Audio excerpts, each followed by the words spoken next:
Bonjour Totis, je suis Pierre-Alexis Geoffroy, je suis psychiatre et professeur de médecine à l'Université Paris-Cité et aujourd'hui je vais vous montrer mon métier de psychiatre. Venez avec moi. Totis a suivi le professeur Pierre-Alexis Geoffroy, psychiatre et enseignant au sein de l'Université Paris-Cité.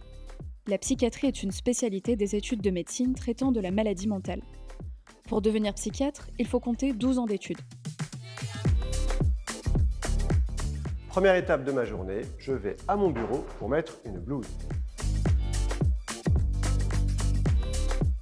Maintenant, comme tous les lundis matins, nous commençons par un staff avec la grande équipe, avec tout le monde, où nous passons en revue l'ensemble des patients qui ont été hospitalisés au cours de la semaine passée. Et puis on passe également en revue les éventuelles difficultés qu'il y a eu.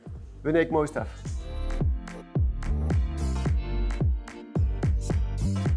Super. Bon bah, on commence par le secteur.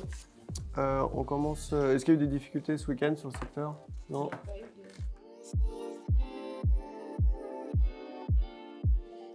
Pierre-Alexis, si vous deviez résumer les 3 temps forts du métier de psychiatre. Alors, dans mon métier de psychiatre universitaire, il y a 3 temps forts. Évidemment, la clinique, donc voir des patients, suivre des patients en hospitalisation ou en consultation. Le deuxième temps, c'est un temps d'enseignement à la faculté. Et donc, ce sont des cours concrètement, c'est aussi du compagnonnage auprès d'étudiants en médecine.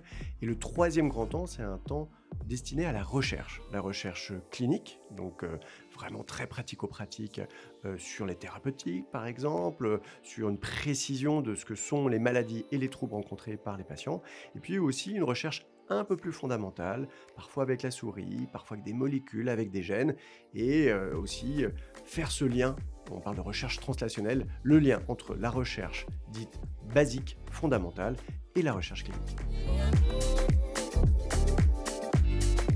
Quelle est la différence entre un médecin généraliste, un psychologue et un psychiatre? Alors, médecin généraliste et psychiatre, tous les deux ont fait des études de médecine. Et donc, les médecins connaissent la sémiologie médicale, donc les signes, les symptômes des différentes maladies, de toutes les maladies. Ils ont tous les spécialistes ont eu un tronc commun de médecine. Peuvent prescrire des traitements, peuvent prescrire des examens complémentaires et finalement, en quelque sorte, coordonnent l'ensemble des soins. La différence entre médecin généraliste et psychiatre, c'est que le médecin généraliste est spécialisé en médecine générale, en médecine de famille et en médecine communautaire, et le psychiatre est spécialisé en santé mentale. Voilà. Et la différence entre psychiatre et psychologue, alors le psychologue, lui, a fait des études de psychologie, qui ne sont pas des études de médecine, qui sont des études de psychologie et qui ne traitent pas que du malade d'ailleurs. En psychologie, c'est beaucoup plus vaste. Il n'y a pas que la maladie mentale, il y a aussi tous les aspects de psychologie au travail, psychologie dans l'éducation. Et les psychologues, quand ils travaillent dans les services de psychiatrie ou à l'hôpital, et sont psychologues cliniciens, là, vont faire ce qu'on appelle la psychothérapie. Donc c'est l'accompagnement par la parole, par des méthodes structurées, validées, pour traiter différentes pathologies. Donc le psychiatre, lui, va donc coordonner les soins autour d'une pathologie, va être amené à prescrire des traitements, va être amené aussi à recommander certaines psychothérapies, et le psychologue, lui, va accompagner, va faire le bilan psychologique et l'accompagnement psychothérapeutique auprès du patient. Vous voyez, c'est des métiers un peu différents.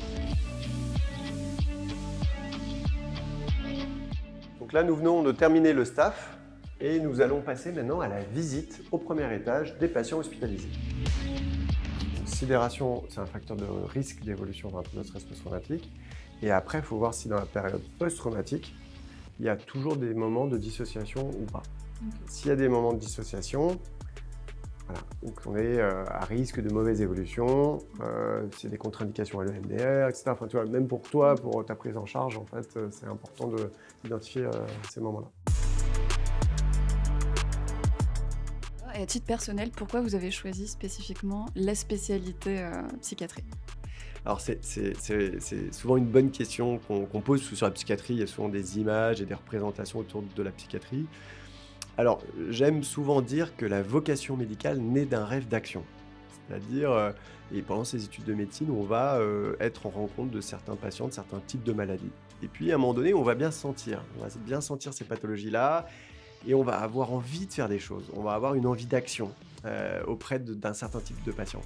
Et c'est quand on vit ce sentiment-là de se dire, là, voilà, là j'ai vraiment identifié le type de maladie, le type de patient que j'ai envie d'accompagner, j'ai envie de soigner, et ben, qu'on a envie, qu'on a la vocation et qu'on veut faire ce métier-là. Et en psychiatrie, ce qui est particulièrement, moi j'avais hésité entre médecine du sport et réanimation. La psychiatrie, ce qui m'a fait définitivement choisir la psychiatrie, c'est qu'en fait, le cerveau est infiniment complexe. Les comportements humains sont tout à fait complexes. Et ça m'a fasciné d'essayer de comprendre comment un individu qui allait bien jusque-là, qui était comme Monsieur Tout-le-Monde, eh bien, présente des idées délirantes, a une rupture de fonctionnement, c'est-à-dire n'est plus tout à fait le même, agit, se comporte différemment. Donc essayer de démêler, essayer de comprendre ce qu'il présente, et puis le traiter. Et ça aussi, c'est une autre grande qualité de la psychiatrie, c'est qu'on a plein de traitements, plein de psychotropes, donc chimiques, mais aussi psychothérapeutiques. Donc vraiment, il y a un éventail de traitements énorme. Et en psychiatrie, on soigne les patients. On sauve des vies, on soigne les patients. Et ça, c'est vraiment, pour un médecin, tout à fait satisfaisant de pouvoir améliorer les parcours de vie. Il nous a décrit exactement le signal traumatique. Le signal traumatique, c'est la confrontation à sa possible propre mort, à sa mort imminente. On vit tous comme si on était immortel et comme si on n'allait pas mourir. Parce que si on vit en se disant que peut-être qu'on va mourir à chaque instant, c'est intolérable, c'est insupportable. Donc on vit tous comme si on était immortel. Et il n'y a que quelques rares moments dans la vie, pour certains jamais, ou au moins une fois à la fin, où on est confronté à une possible mort imminente. Et lui, c'est ce qu'il dit.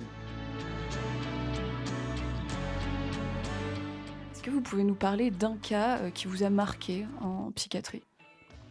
Alors oui, je vais parler d'un cas et un des champs de la psychiatrie où je suis plutôt spécialisé, donc je suis amené à avoir un certain nombre de patients, c'est le trouble bipolaire.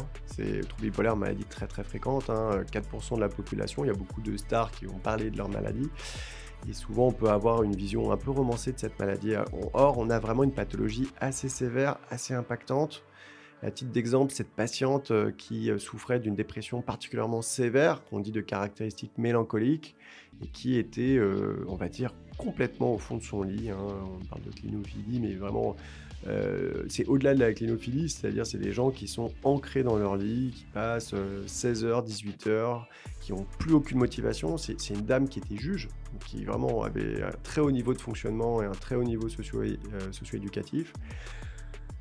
Envie de rien, fatigué, impression de tirer un boulet de canon, un boulet au pied tous les jours.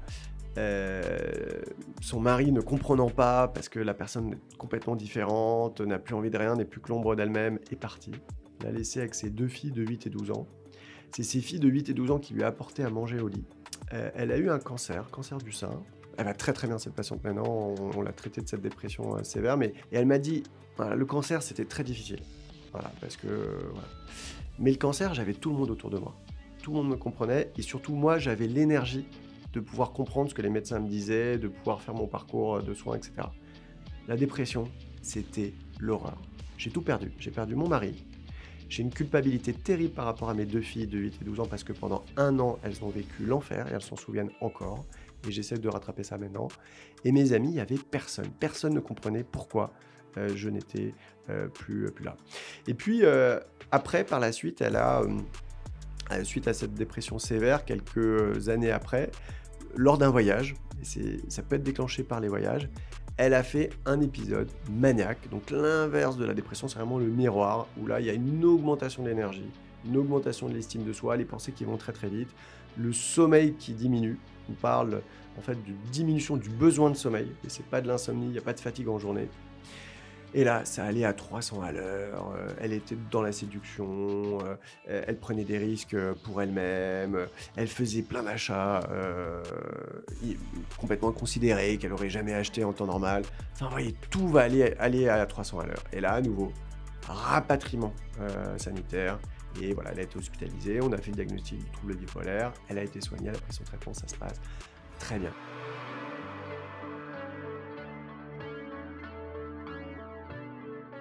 La visite en hospitalisation avec les patients, c'est donc terminé et maintenant nous allons aller faire cours aux internes de médecine.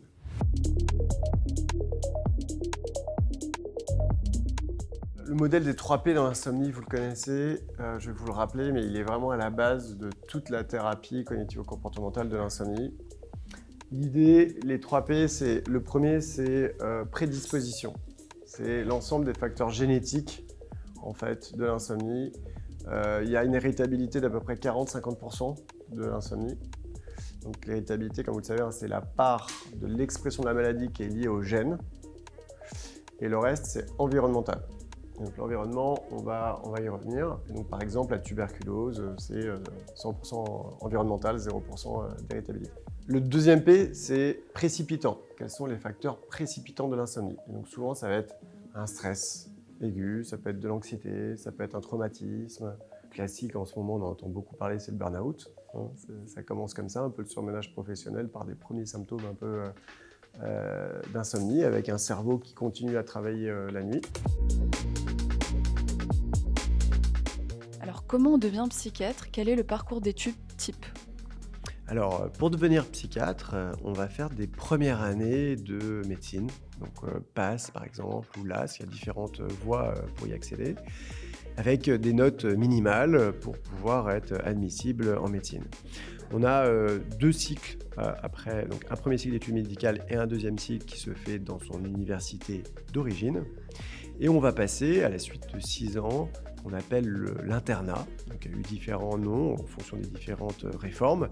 Et là, on va avoir un classement. Ce classement va nous permettre de choisir à la fois une spécialité et une ville où faire la spécialité. On a un internat de 4, 5, 6 ans en fonction de la spécialité à laquelle on est destiné à travailler. Donc à partir de l'internat, on est déjà en spécialisation et on a déjà un salaire. Voilà, on est déjà dans la vie active, on a déjà son salaire, alors qu'avant, sur les 6 premières années, on est ce qu'on appelle externe de médecine.